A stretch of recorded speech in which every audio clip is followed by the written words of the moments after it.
विक्रमी सावन 2080 चैत्र शुक्ल नवमी इस दिन प्रभु श्री रामचंद्र जी का जन्म उत्सव मनाया जाता है।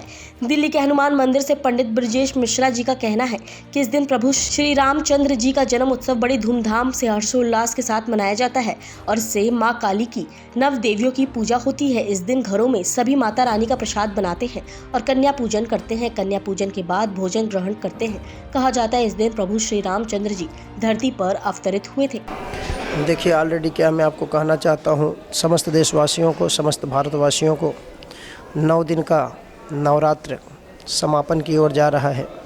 सभी माताएं, बहनें, भाई, कुछ लोग जो उपवास 9 दिन पूरा रहते हैं, कल उनका अपना, आज कुछ लोग अष्टमी कर रहे हैं, कल रामनवमी करेंगे, तो कल जो है अपना 9-10 बजे अपना हवन कर करके, कंचके खिला कर करके, उसके बाद 12 बजे हमारे आराध्य रामचंद्र महाराज का जन्मोत्सव भी मनाएंगे लोग। तो हम यही कहना चाहते हैं समस्त भारतवासियों को आपके चैनल के माध्यम से कि भारतवर्ष में जो जहाँ भी हो, 2-2 दीपक सायंकाल के समय सूर्य अस्त हो जाए, जैसे हम दीपावली मनाते हैं, वैसे कल भगवान रामचंद्र के जन्म उत्सव के उपलक्ष्य में 2-2 दीपक अपने घर में जलाएं, और नहीं तो इर्द गिर्द में जो मंदिर है वहाँ जा कर के जलाएं। अपने घर को रोशन करें, लोगों को सनातन में समझ में आए कि हम लोग क्या कर रहे हैं। कल रामचंद्र जी के जन्म उत्सव पर एक बार हम सभी सनातनियों को, हिंदू भाइयों को, एक दीपावली का उत्सव है। जैसे हम दीपावली में लक्ष्मी गणेश का पूजन करते हैं और कहते हैं कि हमारे रामचंद्र जी महाराज जी घर आए थे 14 वर्ष वनवास काट कर करके, इसी तरीके जन्म उत्सव को भी हम मनाते हैं ताकि हमारे भगवान आराध्य का जन्मदिन है। तो हम लोग विगत वर्षों से मनाते हुए चले आ रहे हैं। तो लेकिन कल अच्छी तरीके रात दिन में पहले हवन करें, उसके बाद 12 बजे भगवान का पंचामृत में जैसे आपको बताया कि दूध, दही, शहद, भूरा, घी, इससे भगवान को स्नान कराएं। उसके बाद फिर भगवान को वस्त्र वगैरह, आभूषण वगैरह जो भी जैसा हो सकता है वैसे पहनाएं। फिर भगवान की आरती करें, फिर प्रसाद वगैरह ग्रहण करें, प्रसाद बांटें। जितना करेंगे सनातन धर्म के लिए, हमारे भारतीय संस्कृति के लिए बहुत बढ़िया रहेगा, आने वाली जनरेशन के लिए बढ़िया रहेगा। इस समय जो सनातन धर्म का है, भगवान हमारे आराध्य का जन्मदिन है, हमें तो बड़े खुशी की बात है। कल हमारे आराध्य का जन्मदिन है। बहुत सौभाग्य होता है कि साल में एक बार हमारे आराध्य का जन्मदिन आता है। हम लोग बड़े धूमधाम से मना रहे हैं। सभी समस्त भारतवासियों को भी कहना चाहते हैं कि वो भी अपने घर में, जहाँ भी हो, जहाँ मंदिर हो, अपने घर में कोई ही मंदिर बना सकते हैं। अब कैसे बनाना है? जा पर कृपा राम की होई, ता पर कृपा करे सब कोई। भगवान सबको सद्बुद्धि दें, विवेक दें, और उनके जन्म उत्सव में सबको बाबा अच्छी तरीके, हमारे राघव सरकार यशमान कीर्ति दें, ताकि आगामी जो 2024 है, अभी तो हमारा 2023 स्टार्ट हुआ है, नया वर्ष शुरू हुआ है, हमारा विक्रम संवत अभी चेंज हुआ है।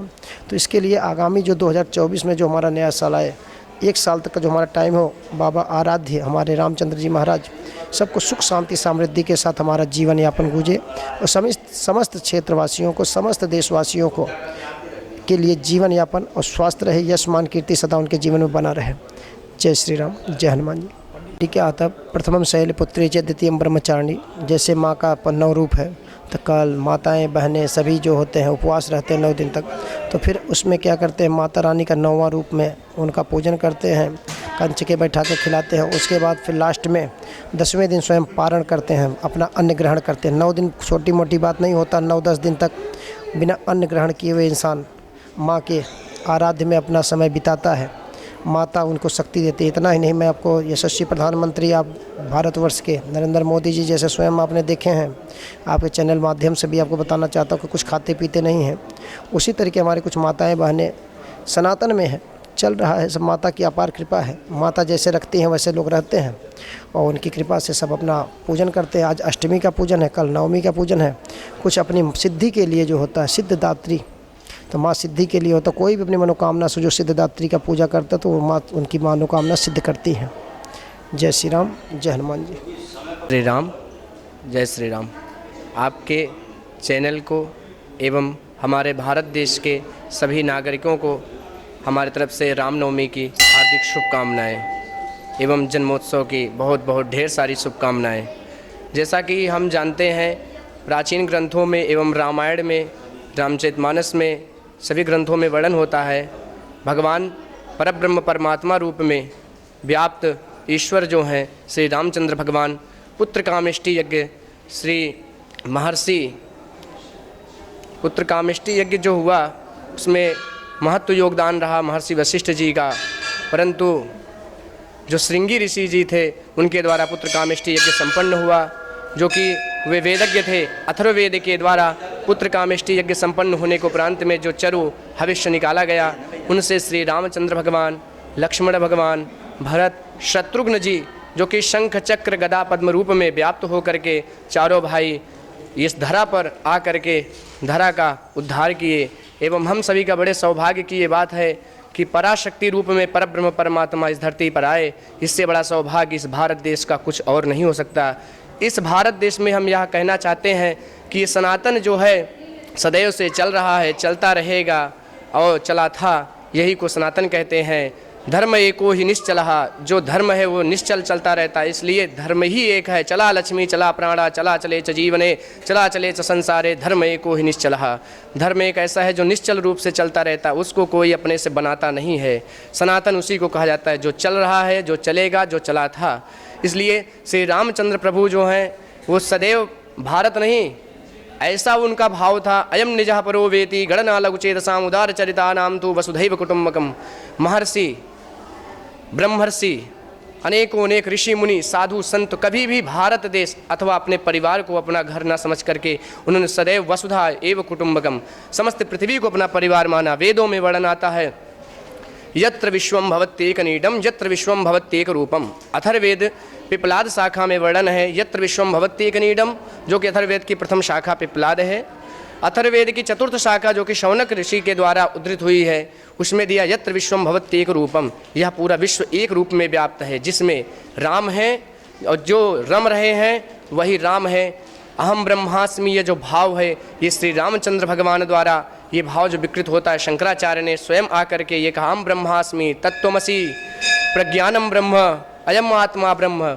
यह आत्मा जो ब्रह्म रूप में व्याप्त होती है, मन की काया जो रूपी जो छल है, निर्मल काया, ये जो निर्मल है वो परब्रह्म परमात्मा को प्राप्त हो जाता है। ऐसे साधुओं का भाव रहता है, उनके अंदर कोई ये भावनाएं नहीं होती है।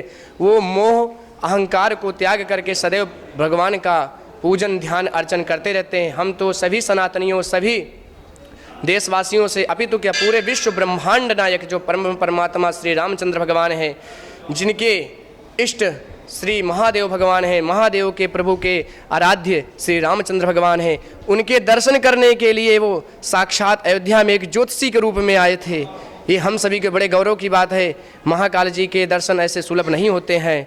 परम परमात्मा जब पूर्ण रूप से अवतरित हुए तो माता कौशल्या जी से रहा नहीं गया। उन्होंने कहा कि देखो, आप की जय शिशु लीला अति प्रियशीला, आप शिशु की रूप में आइए तो मेरा ऐसा लगेगा मेरा घर जो उजाला से भर गया है। ऐसे भाव से उन्होंने कहा कि की जय शिशु लीला अति प्रियशीला। तो भगवान जब प्रकट हुए, भय प्रकट कृपाला दीन दयाला कौशल्या हितकाली, हर्षित महतारी मुनिमनहारी अद्भुत रूप विचारी, लोचन अभिरामा तन घन श्यामा। भगवान ऐसे रूप में प्रकट हुए कि जैसा लगा पूरे ब्रह्मांड में केवल वही एक वही है, बाकी तो कुछ भी संसार में नहीं है। कहने का तो लोग बहुत कुछ कहेंगे। वही पराशक्ति रूप में व्याप्त माँ जगदम्बिका उन्हीं के रूप में व्याप्त हैं। परम परमात्मा एक ही हैं, वही नाना नाना रूप धर करके जगत का कल्याण करने के लिए आते हैं। हम सभी का सौभाग्य की बात है कि प्रभु श्री रामचंद्र भगवान साक्षात मनुष्य रूप में अवतरित हो करके जगत का कल्याण किए। त्रेता युग में आ करके, इसके उपरांत द्वापर युग में कृष्ण भगवान के रूप में आए, कल युग में कल के रूप में अवतरित होंगे। ये हम सभी का सौभाग्य की बात है जो कि भारतवर्ष में अवतरित होंगे। इससे बड़ा हमारा कुछ भी मन में कुछ भी संशय नहीं रहा। जय श्री राम, जय Shri Ram. Bureau report team ANN news.